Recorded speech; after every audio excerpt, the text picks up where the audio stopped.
Hi guys, are you filming? Yes. Welcome to Homes and Cooking and What's Cooking San Diego, our wonderful newsletter.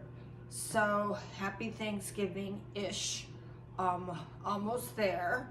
And because we're all gonna be having turkey, I decided to cook what I'm cooking tonight with actual ground sirloin.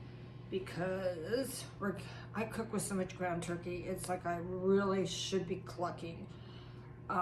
Anyway, this is a polenta pasticciata with ragu sauce. And I've made it before, so bear with me because it's in the oven and I'll be bringing it out so you can see it. But the first thing that you need to do with this is, I don't use polenta mix.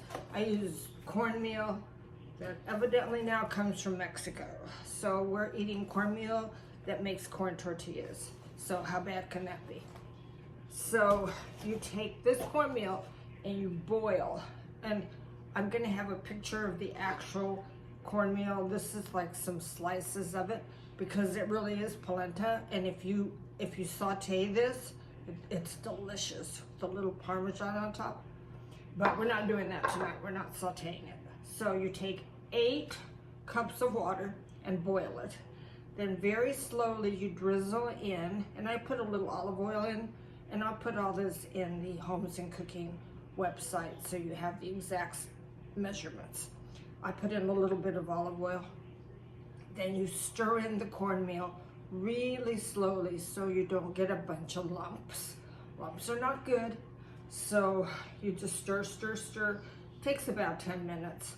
And you cook it until you see that it's like gotten soft. If you've ever made polenta, I grew up on this stuff. My sister and I would call it corn mush. And we would eat it for breakfast a lot. So obviously they eat that in Spain too, because our parents were both from Spain. So I'm scratching my nose, I'm not touching any food, and besides, it's my food, so I can actually scratch my nose. So you stir it for about 10 minutes until when you taste it, you can taste it's mush. So you let it sit for a little while and you let it cool off. Then you take, I don't have any square pans, so I take the round pan and I divide the cornmeal between 2 of these pans, spread it out so that it literally looks like this. Can you see these little, these are little extra that I'm going to saute tomorrow. So you put it in these 2 pans, you let it set up, and then you put it in the refrigerator until you're ready to cook. And when you're ready, you're gonna cut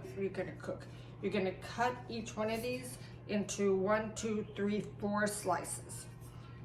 Okay, so it's really easy, and I can't show you, but you take a pound of either ground turkey, or I use ground sirloin.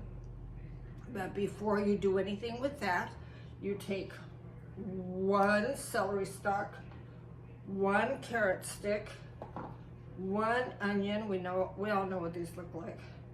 And then I take 2 of these peeled garlic, and you chop them all up individually, little piles.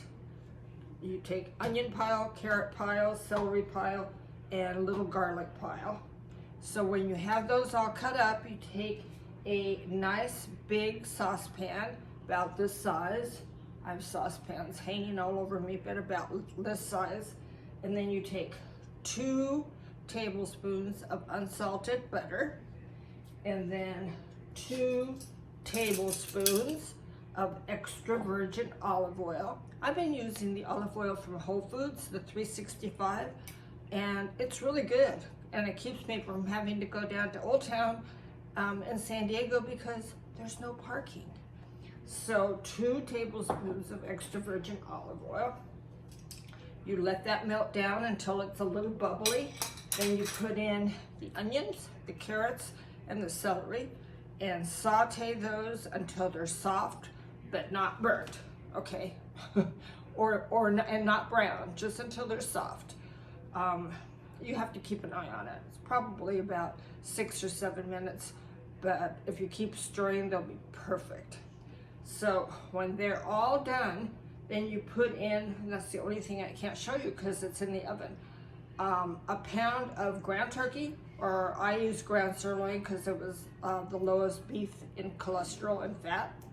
And you also throw in the garlic, and you cook that until it's nice and ground up. Can you hear the dog? The dog is shaking down there. And now it's the door opening. Hello, welcome to the House of Madness. Anyway, you cook the ground meat until it's nice and brown, and that takes probably about 10 minutes. Stirring in the carrots, the celery, the onion, and the garlic. And then you put in, what did I do with it? Right here, 1/4 of a cup.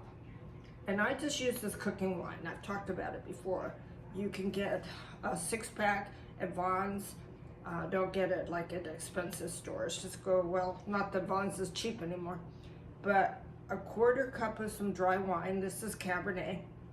And throw it in to the meat that's cooking and let it almost evaporate so that the flavor's cooking down into the meat. And then when that's done, you have a, let's see, what is this? I think it's 28 ounce of, it's I can never pronounce it. San Marzano is my favorite. You've seen these everywhere. And I always like to use the whole tomatoes. Then I put them in a bowl, and I'm like the human's breaker-upper. I just mush them, mush, mush, mush, mush. I don't like them when they're diced or crushed. This has the perfect amount of liquid. So just mush it with your hand, put it into the beef mixture, and let that cook for probably, I would say 20 minutes, 25 minutes at the most, and put in some salt and pepper. Not a lot of seasonings, just salt and pepper. And again, I cook to taste, so taste it. If you need more salt, put more in. If you want more pepper, put more in. This doesn't call for chili flakes or anything.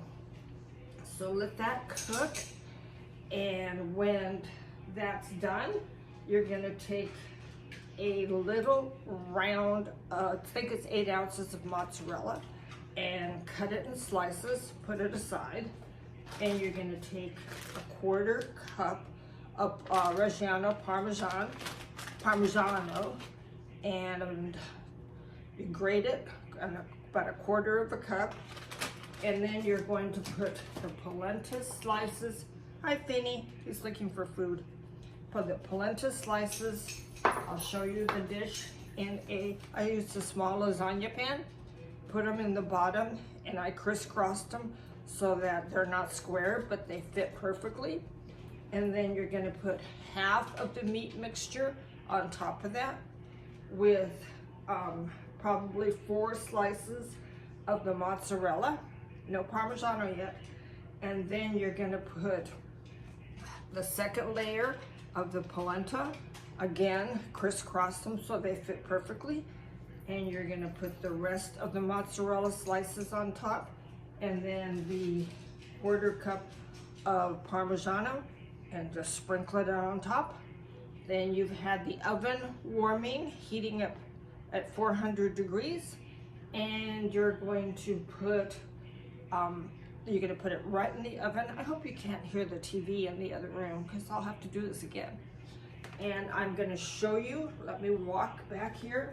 I'm gonna put on my oven mitts, and I will show you.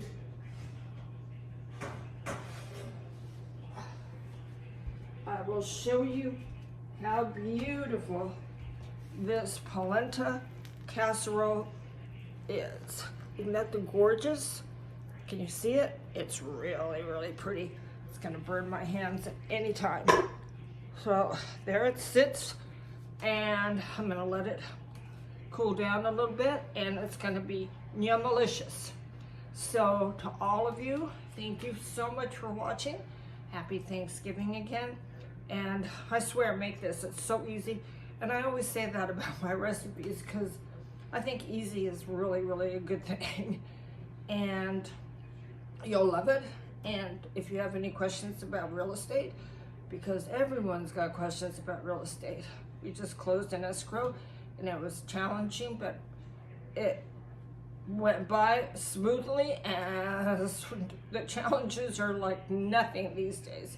We can handle it all. So give me a call if you have any questions about real estate or cooking. And once again, happy Thanksgiving. And it's San Diego Coastal Homes Properties is my big website. homesandcooking.com is this website. And you can find me online. I'm everywhere. So thank you so much. And I'm going to be over here and I'm going to